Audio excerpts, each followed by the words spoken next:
Yakuya kakra ede aba ma yentie we kakra na yenka ye ho eye minim se KWAME Nkrumah ehyiase de ba yentie kakra na yenka ye ho mra apologetic. There is a new African in the world. That new African is ready to fight his own battle and show that after all the black man is capable of managing his own affairs. And my last warning to you is that you all should stand firm behind us so that we can prove to the world that when the African is given a chance, he can show to the world that he's somebody.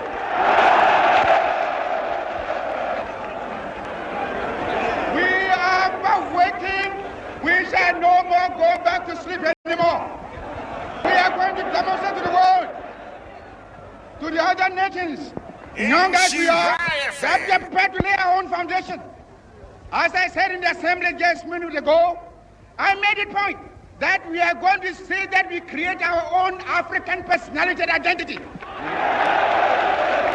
It's the only way in which we can show the world that we are ready for our own battle.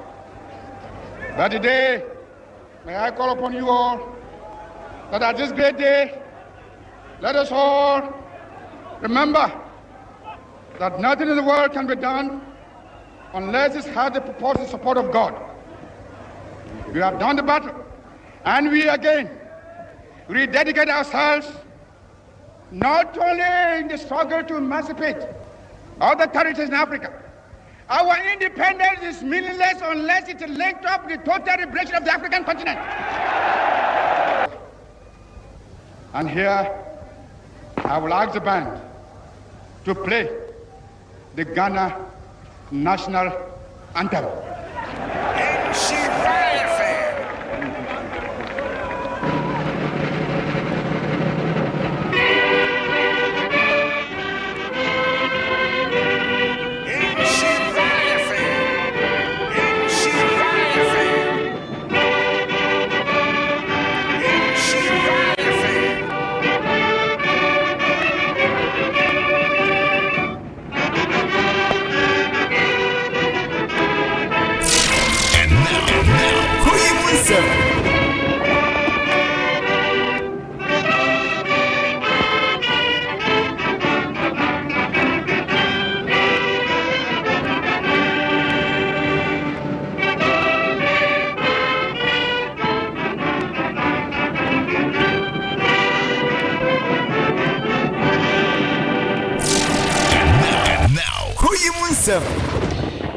Right, utie Dr. Osajefo KWAME Nkrumah Braga nya fa hudi 57 no na yenena mua na yehwe mfie miensa echi ya be ya deshiman utie nsema no woka no a no wosisese no ebibi man Ghana man edrum pempenso a ese ya etumi to fapem a yede be nyini na ya yensusu ya aman nyina behwe ya hu sampa yensu yetumi boye ho bra na aba be sisen na nakojo Jantuah.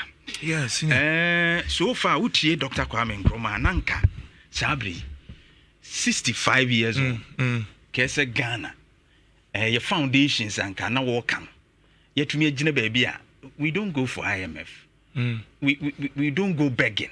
They said near say US as womre ADB USA didn't they kick I say health sector near that places no say BB chichiri yes if vaccines you crebe de nya you be say den ni gina sabri baby gina me nwa kakra I think say mebo John Mahama baso right because once on nani papa working under Dr. KWAME Nkrumah right into 24-hour economy na our private led na sure more of the na Dr. KWAME Nkrumah eka ebi ho asem right and so say made for echo KWAME Nkrumah 7-year development plan na maka to say KWAME Nkrumah was the only president at that time in terms of inflation asifunya na wo from sure you understand sure and not our plan KWAME Nkrumah kwanam who said not our plan na no execute based on the plan you understand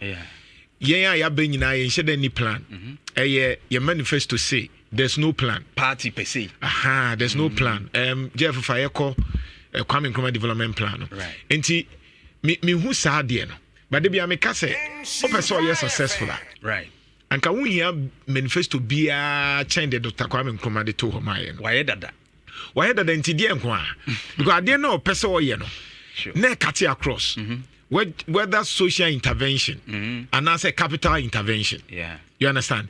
It's ended down on a 7-year development plan from 1963 to 1970. Next year was 7 years down. 7 years were planning and to know him the person. And the 40 years. For details in it, man.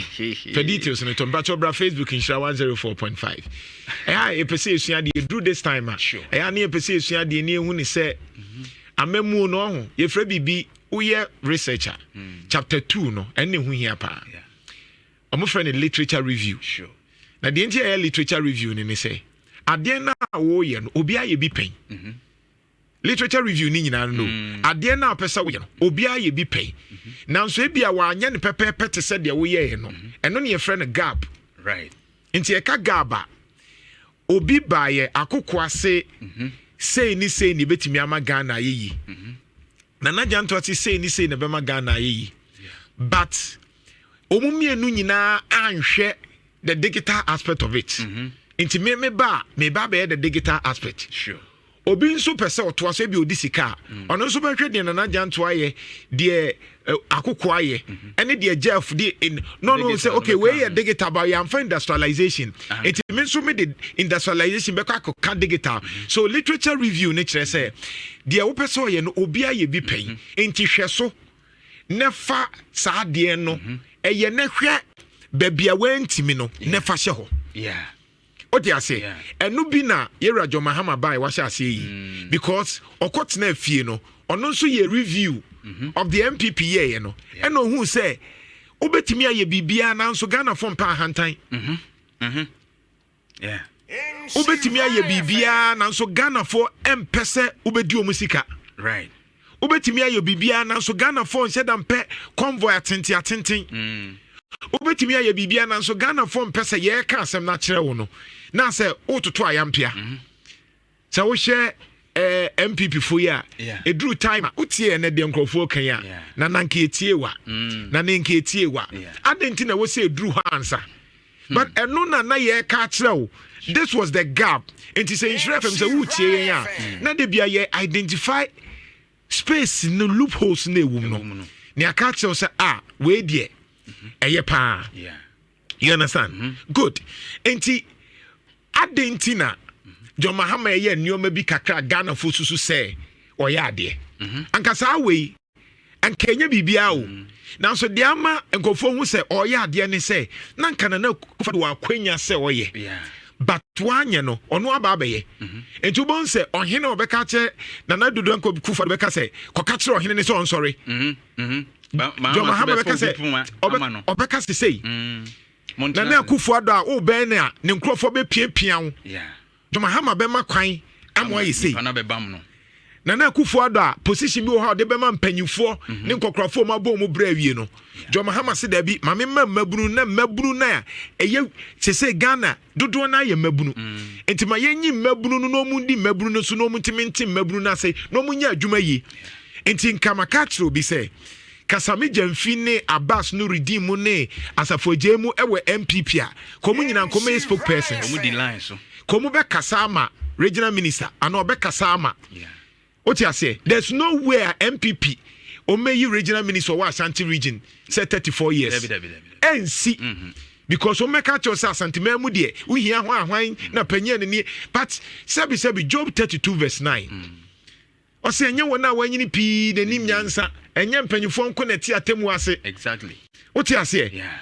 Yewo Yesu Kristo wo di 12 years no a wo call Erade sorry fie ho no 12 years but sama na wo ka no na nkofo hu say akwa we ofiri hin. Yeah. You understand? Sure. Akwa we ofiri hin. So you see a gap on the keke. Now I feel it. That is it. And no. Nana Akufo-Addo de NABCO buy. Or spend $3 billion at the year NABCO. Yeah. Ye we no. Shedi esi ye. NABCO entimi amaya so mfa so bia o. NABCO amfa mfa so bia ambre. Boka over $3 billion. Ya amfa mfa so bia ambre ye. amfa sika bi amre it nka ban spend 3 billion no e was nka nap ko hu nyoma no e de bi 6 billion ebeka ho tiase invest by nya so mfaso by it is as a job for the boys what you say and akwa bi one district one factory was a fantastic project for MPP one district one factory enko anu na etimi se saga na shebre because why Kwame Nkrumah talked about what o share content na we in some wa keka ho asem o de yen share bra Facebook na be hade first one he talked about the strategy of Ghana's economic reconstruction and development and he say resetting ya reconstruct as say resetting ya reconstruct you say resetting you see ade na bubu na amade Kwame Nkrumah kasa chapter 2 or say the tax of the 7-year plan. Kwame Nkrumah, where year 1963 asem na make. Or say 7-year plan say no mesia no. Chapter 3 or say the non-government sector under the 7-year plan. Etu Kwame Nkrumah say ye wo de ye aban adwuma.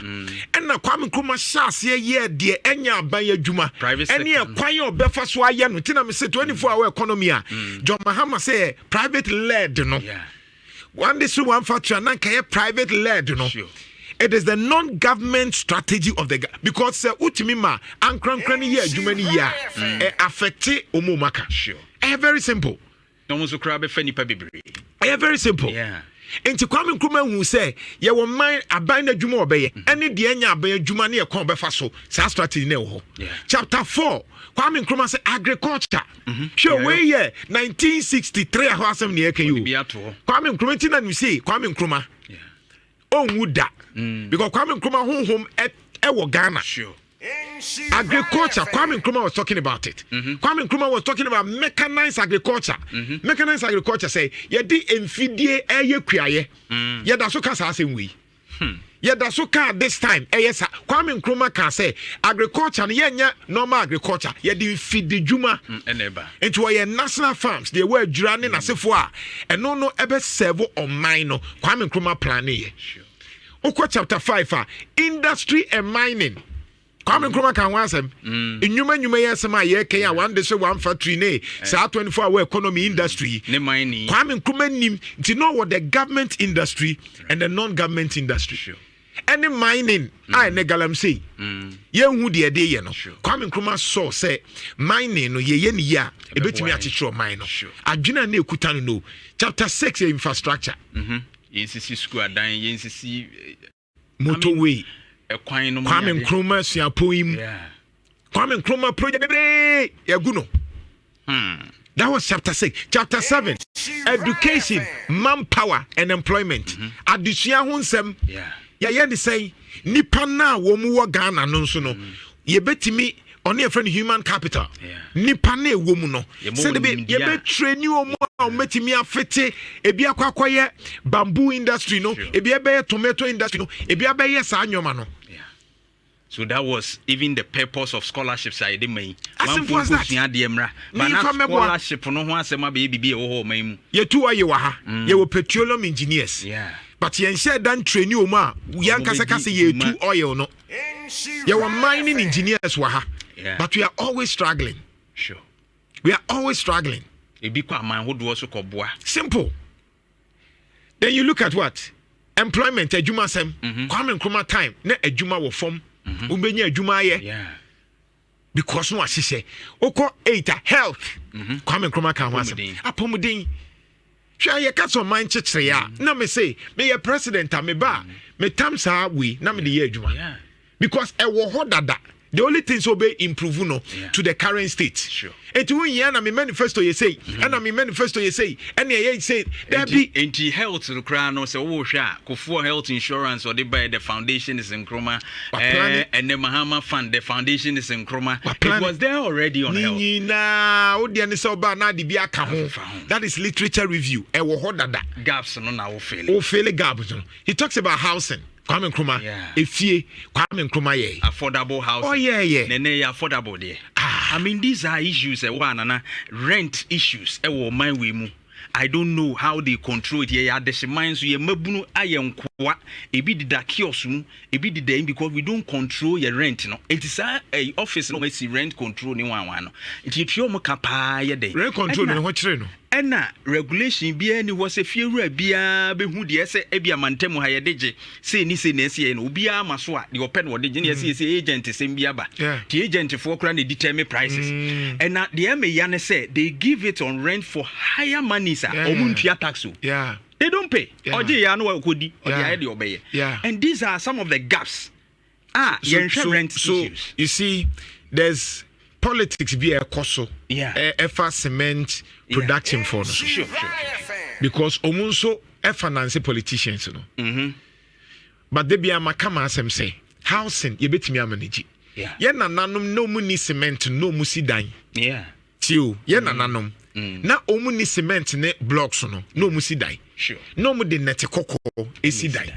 no mu di nia ahyehyem enso no mutimi tram 50 60 100 years no ma brofo kra net kokko no so o ma dan ni bebre no net kokko no dia ti we are serious as a country in terms of housing aban ti said omo ye wa apieti no jeff apieti de ne to so apieti de no de enya bricks medical how many time na yen kan say bricks efo brace construction efo net kokko no wa hadada yen here cement yen here blocks otiase enoa betimi ayesa adwuma no breaks eno so efo obetimi de si nneoma bebre ama mabunu enya ba biada eno so eden but na yekosi dan na na starting at $900,000 starting at $100 and ye quote ti yekotu a hiani no ntimi nto for no kotoso a ne open wo deje and affordable housing ho ahwan we untimi renti o yes nke affordable I say ankrankra de no kra ya affordable say aban ye ya anwea kokon no wo ha bebre yetu a yesi a I'm telling you so wo 50,000 pa obetimi anya dan exactly wo 50,000 a obetimi anya dan because bricks no and no cry papa more than because bibi shekra na en sheba ha nke ja toto dan mu we how many times make bamboo there wa they say bamboo iron rods maka wansama why na efi me where apieti there no bra Facebook very beautiful apieti there omo the bricks ye enya fe na we ni mu anketinkiti we cry me problem say me as an engineer no and can any kwan so musisi ne short because asase no ka betimi aye na bonsan obetimi aye breaks abonsan bebre ye waste land ye waste land dodo ye obabi wa ye nsi dan tia no it is any part oni sika wo de be si dan give me a picture of Hong Kong ni say wo ton asase no Hong Kong China ne ntwe city de wo mesi si dan a nipa bebre atim omu kroma asase ne nya papa te say ye de no and you see we are no seneke to say o de bra Facebook na me we still landing sadie we are possible breaks we efo obetimi aye bebre net kokko no wa ha enya afi na akọ ha ho from Obuasi to Ghana ha himfa na net kokko ni o ti ase himfa na net kokko ni eno nso awie wo de okosi esayara omu ebe ni bi even obi ahye bi ase wo atwea okọ eye atwea the best one ubi started buy affordable house minister for housing also ma me cement ne blocks no any iron rods no aban odi ani say housing no mayenko dua bamboo bebre mpampro no ye dua pampro ne sa net kokon no nko abetimi asidan bebre eye strong because my culture say bamboo eye strong than iron rods mesua ho ade Monsieur what the matron who exams. Me kon who suku. Yes, what they may say. Bamboo are stronger than iron rods. Sure. But when they fear, we are a dino, just say, it be to us 50. Would they bring Facebook? It is small land, no small land. Nipa, it's a land, no so. And yasam get well. Everything is calculated. It is a nipa to be a crowd or dine back. Me say a dine way back. It will be funny power over 1,000. Oh, yeah, sure. A dime back no my no. When I put house in what you say? Now no coffee cranting call Singapore. Yeah. Baby a jadi for credit jano. Ya said that pay a jadi for no baby omo beda. She. You have called coffee cranting a pages no. Ghana beda kwem. What baby a hawkers no. Uncle mo be boja ni na se for no. Sa uncle for no. Uwo baby da. Uwo baby da. Na we better na ne ho crash. As simple as that. Ya planning chrono. Very beautiful. bra Facebook mpacho ne be hwe the insurance 04.5 share said you will be actually in the crew enti me ana mentia say ye ka say house na ye problem wabra ye won yoma o company for ni few all because cement for no enso wo mu cartel a gold mine, and I'm telling you for a fact that me say the reason why I buy be a one said to me pushy Sadia make a sustainable and affordable and they say the cement factories no mean person me be a almost a cartel. So they will always make sure say a yomudi in pushy because they know say so we affordable house now for Jane Baswa I think Crawford to iron rods in this annual money beam say buying cray any see that is it as simple as that and na teacher nino nyabi na teacher ni only $1 million no okuta 50,000 60,000 1 bedroom 2 bedroom 3 bedroom obetimi anya bi and that's a rent 1 year young guy and the hostel see anya easy within 1 year so be 10,000 12,000 14,000 15,000 single room self-contained single room and then the toilet and bath yeah you 10,000 and Kwame Nkrumah was talking about housing. Why can't we do that? And is bad. You understand? Because at the end of the day, because we are not planning. And to once the Minister of Housing, no swaba, minia a asenso buachi, or buy any affordable housing, no, or we none boy saying. How many people in the betting me at you know? Kwame Nkrumah was thinking. Now the idea of say, Nana, I have a problem with that.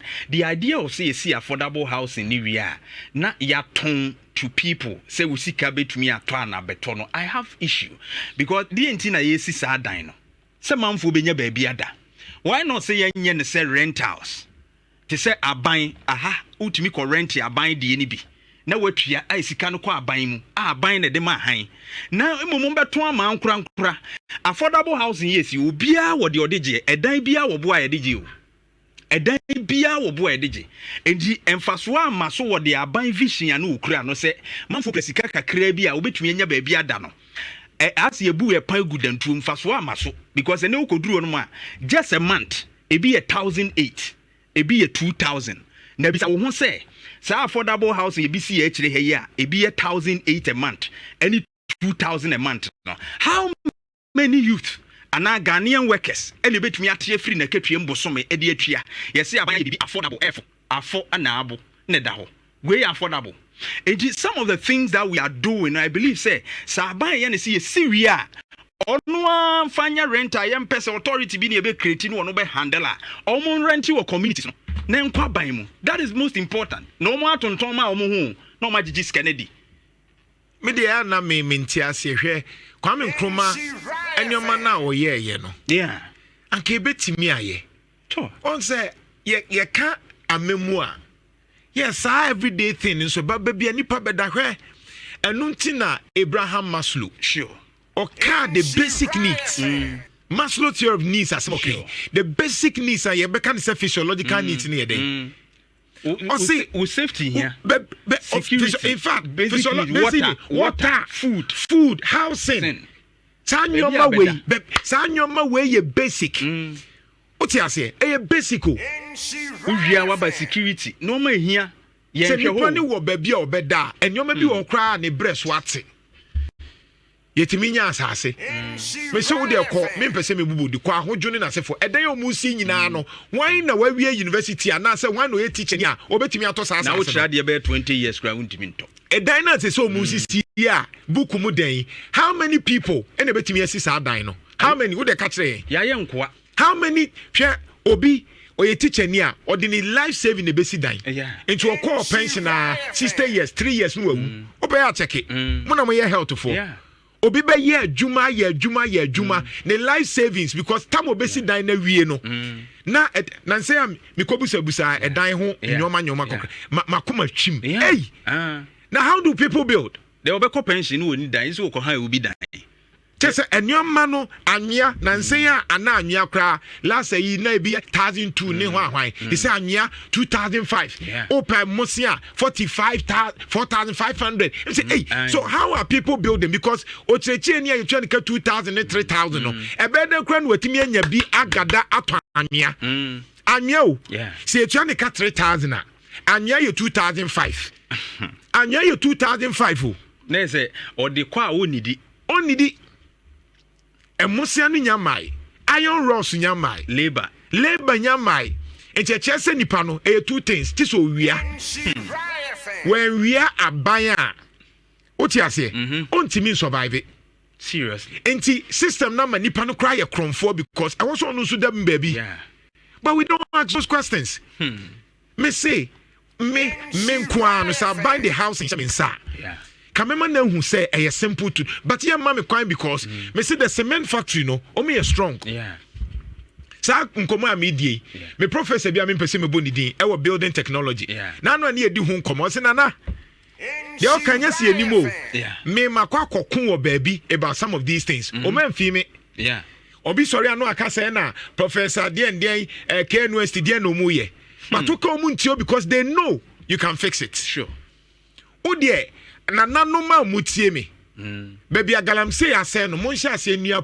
pampro that is one gold in green gold pampro na no mon fa asase ni nua pampro na minim say jam so ye nneoma bi fa pampro ho bamboo make na honorable way me say bamboo is the next thing into galamse na say omunia bamboo because that bamboo no enso to hwe say ene ukọ restaurant akese ya ye kra iniane na ediba o ye kra iniane na eba ba bamboo timi ye nneoma ne bebre hwe affordable house ya Joma Hama ye sagremi ene sa hoi asai ba me say anka we bia oye ye can say sa KWAME type no design ne kama breaks ye ka breaks are abrochire omunim British for nim they knew it they are using it is so super strong and so one FA today at 1960 bepim we are still struggling with housing ye ti baby e hwehye no ye use cement ne no no bruni no ti ni krom gra use na te kokko se be ye mu be nyunu kakra ne ade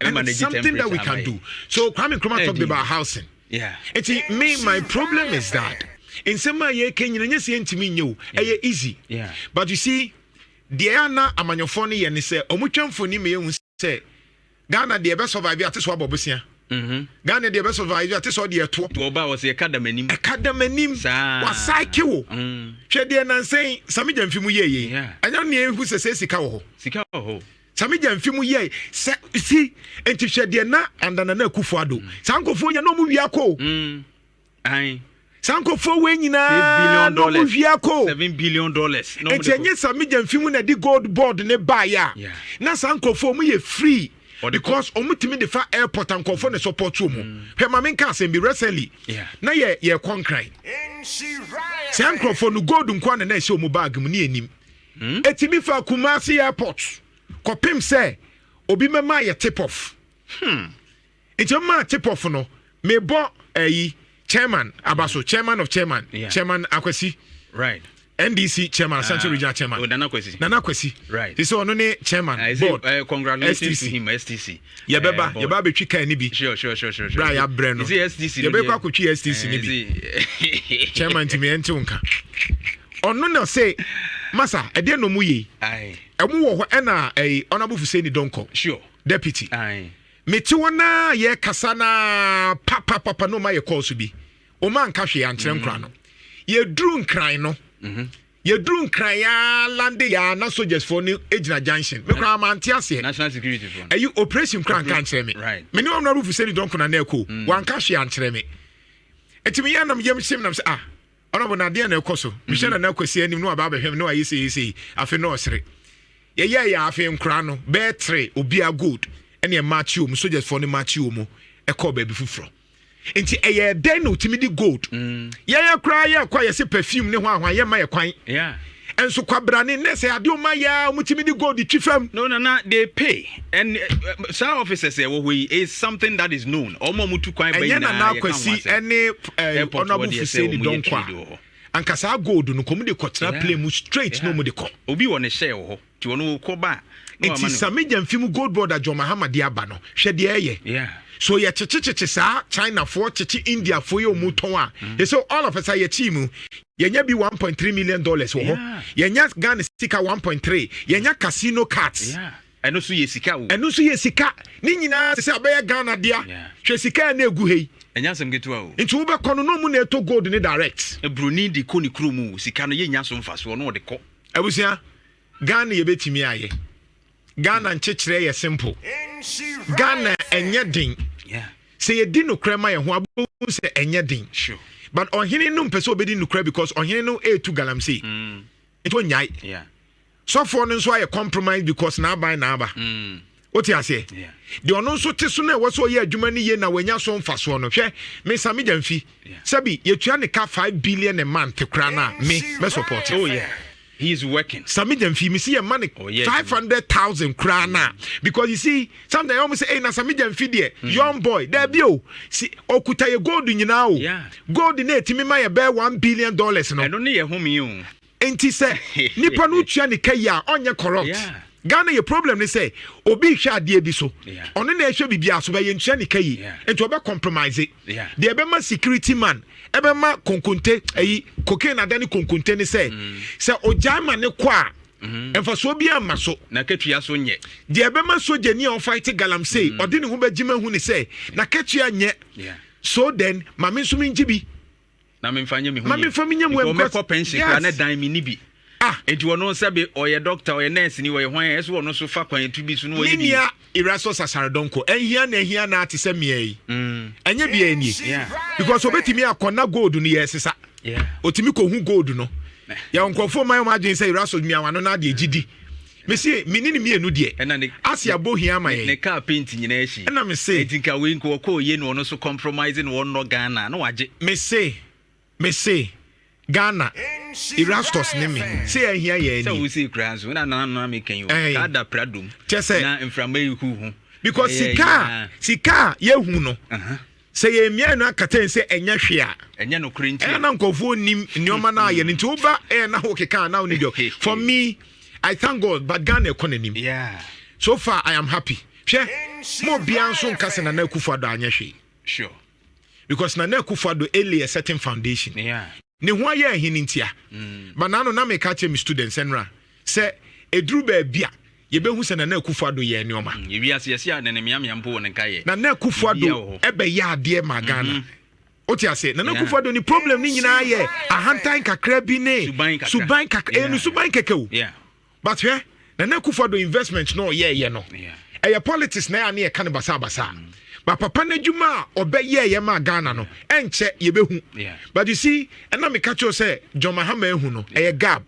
once na Akufo-Addo suba ni nti me dem amenye ni sei eno ane kekewu that is all that Ghanaians wanted she omampanyi kufo ya ade o but omampanyi kufo ni de nti etutia no ahantan ne nkrofo no ene etutia no but she once that so bokufo di what you say atamil se so na yesre no economy ehwan na yesre no onyunu dodo but Atamil's economy was one of the best best even best than Kufo Atamil's what you say John Mahama Belay Foundation but no so problem is say amre no na oye young man na nkra na baby social teach no nti enyo mani bo ebeto no nti wan prepare what you say ena na Akufo-Addo ye experience by omo so hya ase yi kopim say duru ba bia fe de na o nim so maduru ho e free na Akufo-Addo adodu de do to Nebuchadnezzar o ti ase good now o share John Mahama when we say sa nyoma no e na osua for me I like the 24-hour economy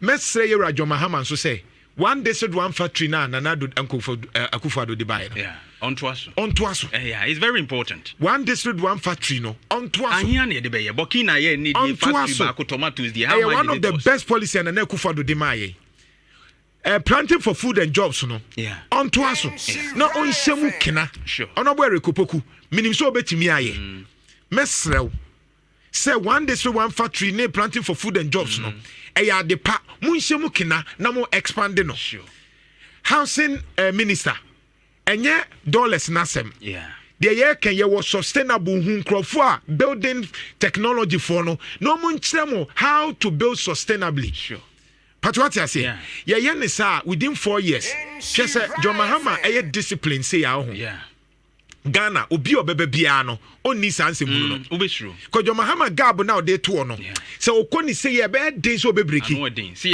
ye headed towards single digit inflation ye ko ye nim akose ye betimi anya say eduru ho de ye be den ama obi aso betimi minim so obebi lines ne kakra ya na be ma Ghana fo abam no so abehwe wadwen kakra na abusua Ghana nkomo ne edie no fo ani bu nkompo hwe wachi Right from say yebeye adeshima besi sabre edin pa na ofin say atosini a ehia si yetimi kase ani because wo hwe amamu hu nsem ne ade a yabobɔ no ma bebree so wo de ha wo pa ofin say yesomu a ebeboa wo pese wo ka kire aban a wote sui wo pese wo ka kire John Dramani Mahama ene NDC aban a wo mote so sesei se omo hwe a ebetumi aboa wo me na fa ntoma pade afra yempe politics system eye Ghana sem ene ye beye ne ha tuba na beye politics sem a ye be yu afri so yen kase yen kanche okra sesa no ba ye be yu afri so eye Ghana sem e de na wo ka kira ban so wo ya ebeboa mo man no etumpon 032208358 83582 83583 032208358 83582 83583 Mamintio first caller